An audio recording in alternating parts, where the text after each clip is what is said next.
Billy Moore, Commissioner Amoroso. I know you're on the heroin task force, but there was a presentation today where they gave an update at the South Florida Department of Health. And the bad news is we already know Palm Beach County is the leader in the state on the number of deaths.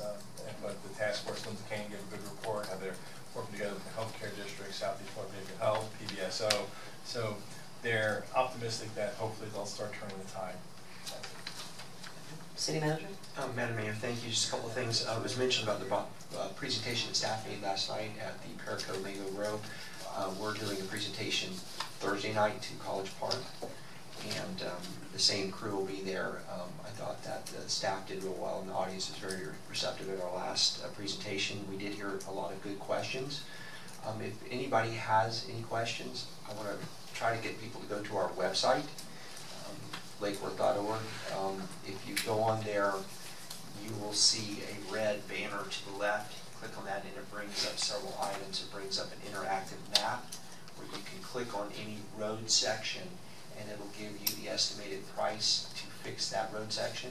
It'll also give you a tax calculator that will walk you through the steps to figure out exactly for your particular property what the economic impact would be on the payments from your property into the bond issue. We are loading, it should be up tomorrow, Brent Whitfield, who is our expert engineer with ADA Engineering, who did the original 2013 pavement condition index study and the update 2016, is giving a talk. And there's some very good information about the road conditions and what they found in developing the PCI numbers that drove the development of the road list that you approved as part of the bond issue. So all that's on our website. We'll be doing several more presentations as we go forward. So we're happy to answer any questions, and if staff has any ability to help anybody out with that. Yes, sir. Vice Mayor? I have a couple questions for the city manager at this point. Number one, have you considered implementing perhaps a hotline? You know, thinking back to how you manned the phones during the hurricane crisis, is there some way we can establish some sort of a hotline that folks can come, call in with their question? We found that most people have called and talked to Jamie directly, but we can push that number out. Absolutely. There's not been a huge volume of calls, but yes. And the other question is, I think, Mike, I think you and I discussed that we're going to do something for Station 91 in the first meeting in November. Yes, I'm glad you brought that. Yes, Station, that's something we're working with Chief Gaffney. We did see that they were honored with this award from the Palm Beach Chamber of Commerce. Do I have to cook again? Yeah. You have to do pasta. Yes, ma'am. I also have a couple other things. As promised at the beginning of the fiscal year, we were a little delayed with Matthew, but Code Compliance has started the rental license compliance enforcement program, where we identified potentially as many as 1,900 properties across the city that were not homesteaded that may be the site of rental license activities.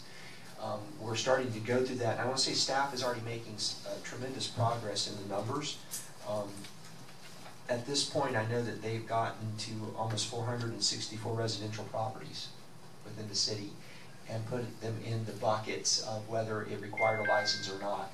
So they're making pretty good progress in looking at that and getting everybody into the right activity levels, and the vacant properties, the properties that don't fit those categories, getting into the right areas so that our records will reflect.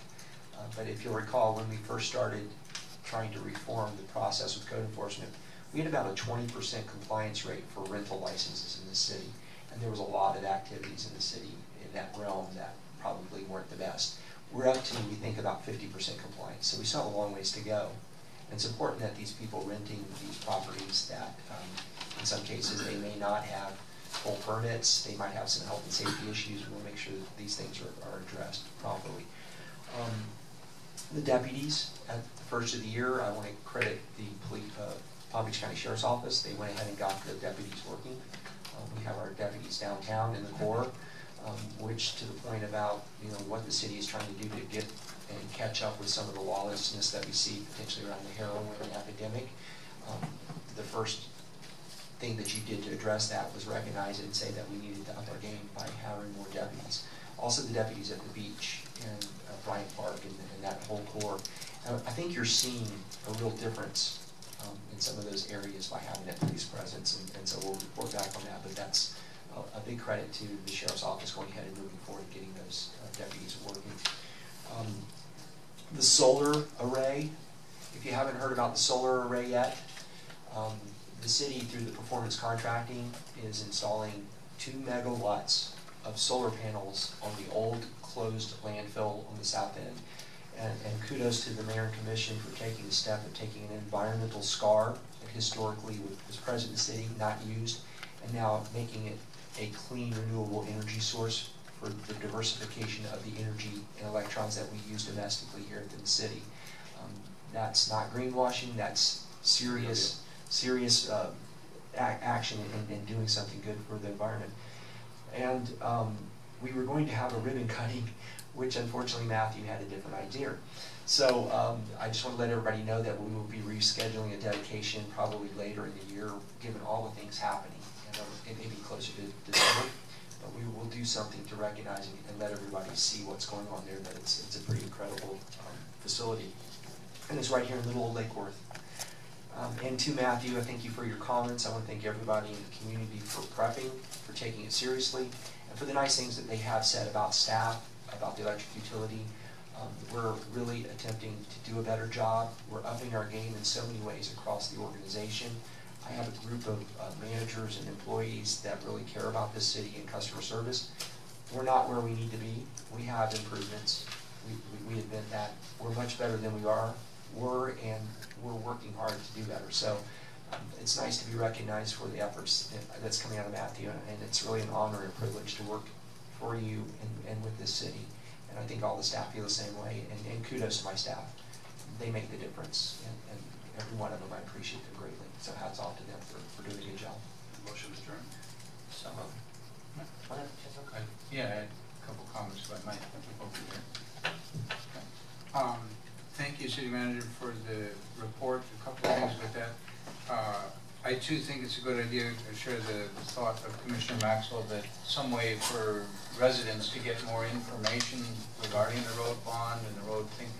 Can we try to put more things up on the website so that people can just go to it, they don't have to wait for a phone call and so on? One thought would be to put up the consultant, Brent Whitfield's spreadsheet, so people look, that was part of his presentation. On the rental license effort with Code, I understand that that's a fairly major initiative within Code to really try to push and make sure that people who are renting in Lake Worth, for whatever reasons, have the proper licenses and so on. I'm trying to do that. Do you have any timelines for that? We had presented to the commission, if you recall, Mr. McVoy, a 4-month sort of process to get through that list and to go to the next stages. I think we may be on track, and I don't want to overpromise, underpromise, overdeliver. So we're going to stick with the 4-month because of the properties that we find that are problematic, that have to go and won't comply, and they go to it's going to take some cleanup period. So it's our intent, as we discussed, each month on one of the meetings to report the progress so that you can see tangible results. I have these numbers that I got today in an email to you, and then we'll keep that reporting process so that you'll see as we go along how we're doing. Excellent. Thank you for that. That's very important. And the final one, I just really wanted to reiterate, I think the numbers for FP&L for Palm Beach County were something like 500,000 people out.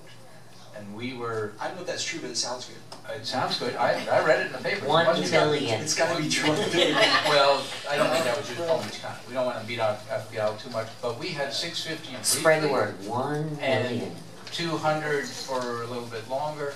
200 out of whatever we are, 30,000, 40,000 hookups. 26,000. That's pretty darn good. Yeah. Real team. And don't think that we didn't suffer damage.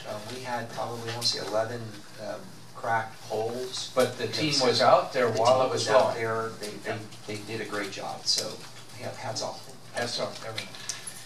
Also, I wanted to just mention too, I have been, just for future meetings, since we're at that part where you were creating the upcoming agendas, one of the items mentioned tonight was something that I brought up at commission meetings before, which was an advisory committee, because that's my neck of the woods too. I mentioned that before to me, but I haven't seen it come as an agenda item, so I'm formally requesting that it become an agenda item. So advisory committee regarding. The C-51 canal? C-51. Yeah, okay. And then, all right, I'll leave the rest. Okay. Just real quick, Glenn had mentioned that I sit on the heroin task force group. I also sit on the sober home task force group, and we meet tomorrow. It is open to the public. Public can't speak, but public can attend. So if there's anybody that's passionate about exactly what the group is doing in reference to sober homes, it meets at 2 o'clock downtown West Palm Beach at the Sheriff's Department, the big building down by Clematis. So it is open to the public. We meet once a month. And again, it's tomorrow at 2 o'clock. Is that also on the web at all, or is it, you gotta be there in person? No, I think it is videotaped, but it's not live. Not live, it's true. So you can look at any of the meetings after the fact. We've got a motion on the floor to adjourn and a second. All those in favor state so by saying aye. Aye. All those opposed? Motion carries.